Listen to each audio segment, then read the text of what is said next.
Сәлеметсіздер ме, құрметті 11-ші сынып оқушылары. Бүгін Қазақстан тарихы пәнінен өтетін сабағымыздың тақырыбы Қазақстанның саяси, әлеуметтік және мәдени өміріндегі Қазақстан халқы ассамблеясының рөлі. Сабақтың оқу мақсаты ұлттық бірлікті және қазақстандық бірегейлікті нығайтудағы Қазақстан халқы ассамблеясының рөлін сипаттау. Бүкіл қазақстандық бірліктің бірегей моделін қалыптастыруда Қазақстан халқы ассамблеясы маңызды рөл атқарады. Еліміздің тұңғыш президенті Нұрсұлтан Назарбаев Қазақстан халқы ассамблеясын құру идеясын алғаш рет 1992 жылы тәуелсіздіктің бірінші жылдығына арналған Қазақстан халықтарының форумында айтты. 1995 жылы 1 наурызда Қазақстан халқы ассамблеясына мемлекет басшысы жанындағы консультативті кеңесші орган мәртебесін беру туралы президенттің жарлығы шықты.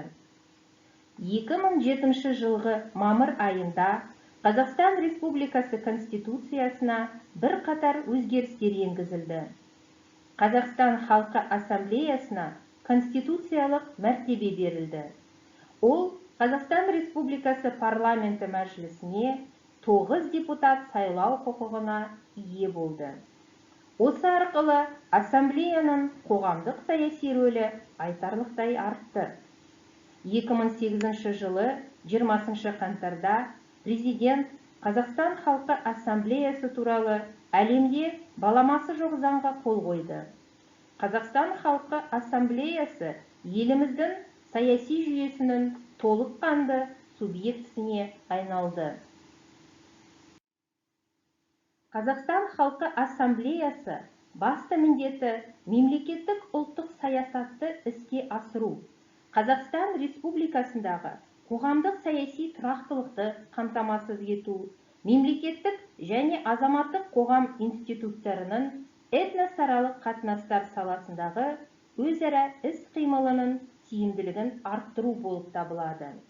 Бүгінде ассамблея этносаралық келісімді, қоғамдағы толеранттылықты және халық бірлігін одан әрі нығайту үшін қолайлы жағдай жасауға септігін тигізеді. Ассамблея этномәдени бірлестіктердің күш біріктіруін қамтамасыз етеді. Этномәдени орталықтардың Қазақстан халқының ұлттық мәдениеттері, тілдері мен дәстүрлерінің өркендеуін, сақталуын және дамуын қамтамасыз етеді. Қазақстан Республикасының тұңғыш президентіне, елбасына Қазақстан халқы ассамблеясын өмір бойы басқару құқығы тиесілі. Ассамблея сессиясы оның жоғарғы басшылық органы. Сессияны Қазақстан Республикасының президенті қажеттілікке қарай, бірақ жылына кемінде 1 рет шақырады.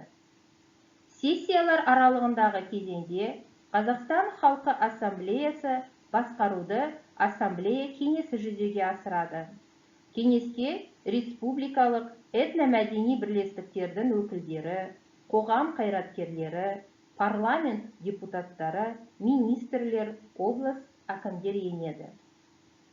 Ассамблея төрағасының этномәдени бірлестіктерден тағайындалатын 2 орынбасары алмастыру тәртібімен кеңес ұсынымы негізінде президенттің өкімімен тағайындалады. Ассамблеяның жұмыс органы президент әкімшілігінің құрылымында дербес құрылымдық бөлім болып табылатын Қазақстан халқы ассамблеясының хатшылығы. Хатшылықты бір мезгілде ассамблея төрағасының орынбасары болып табылатын хатшылық меңгерушісі басқарады. Осылайша Қазақстан халқы ассамблеясының мемлекеттік басқару мен қоғамдық қатынастарға қатысуының тиімділігі қамтамасыз етіледі. Қазақстан халқы ассамблеясының сессиясы. Қазақстан халқы ассамблеясының сессиясы жоғары басқарушы орган болып табылады. мемлекет басшысының төрағалығымен шақырылады және өткізіледі. Сессия шешімін ассамблея төрағасы бекітеді. Сессия шешімдерінде мемлекеттік ұлттық саясат жөніндегі қамтылған ұсыныстар мен ұсынымдар мемлекеттік органдардың міндетті түрде қарауына жатады. Ассамблеяның орта мерзімді келешек стратегиясының тұжырымдамалық тәсілдерін қалыптастырады. Қазақстан Республикасы парламенті мәжілісінің 9 депутатын сайлайды. Қазақстан халқы ассамблеясының сессиясы. Қазақстан халқы ассамблеясының алғашқы құрылтай сессиясы 1995 жылдың наурыз айында біздің ортақ үйіміздегі бейбітшілік пен келісім үшін тақырыбында өткізілді. 1995-2018 жылдар аралығында Қазақстан халқы ассамблеясының 25 сессиясы өткізілді. 2019 жылдың 29 сәуірінде бейбітшілік пен келісім формуласы бірлік және жаңғыру тақырыбында Қазақстан халқы ассамблеясының 27 сессиясы өткізілді. Қазақстан халқы ассамблеясы өзінің 75 жылдық белсенді жұмысында орасан біріктірушілік және зияткерлік әлеует жинақтап, және халықтың дипломатия институты үлгісіне бейімделе отырып, ұзақ даму жолынан өтті. Жалпы алғанда, негізінен ассамблея жұмысының арқасында біздің елімізде этносаралық және конфессияаралық келісімнің бірегей моделі, әрбір азамат этникалық және діни ерекшелігіне қарамастан, Конституцияда кепілдік берілген азаматтық құқықтары мен бостандықтарын толық пайдалана алатындай ерекше сенім, ынтымақ, өзара түсіністік ахуалы қалыптасты. Республикада еліміздің барлық этностарының мәдениетін, тілін, дәстүрін дамыту үшін қажетті жағдайдың бәрі жасалған. Ассамблея қызметі Қазақстанның этносаралық қатынастар мәселелерін тиімді шешетін ел ретіндегі халықаралық беделін арттыруға ықпал етеді. Еліміздегі 100-ден аса этностың басын біріктіретін бірегей құрылым тұрақтылықты сақтап, республиканың ілгерілей дамуы үшін маңызды рөл атқарады. Қазақстан халқы ассамблеясы бүкіл әлемге Қазақстанның этносаралық қатынастар саласында жүргізіп отырған саясатының табысты екенін паш етіп келеді. Бүгінгі сабақ бойынша орындайтын тапсырмаларыңыз. Бірінші тапсырма: Қазақстан халқы ассамблеясы татулық пен бірліктің кепілі деген пікірді ПТМС формуласы арқылы талдаңдар. Білім алушы берілген пікір бойынша позициясын жазады.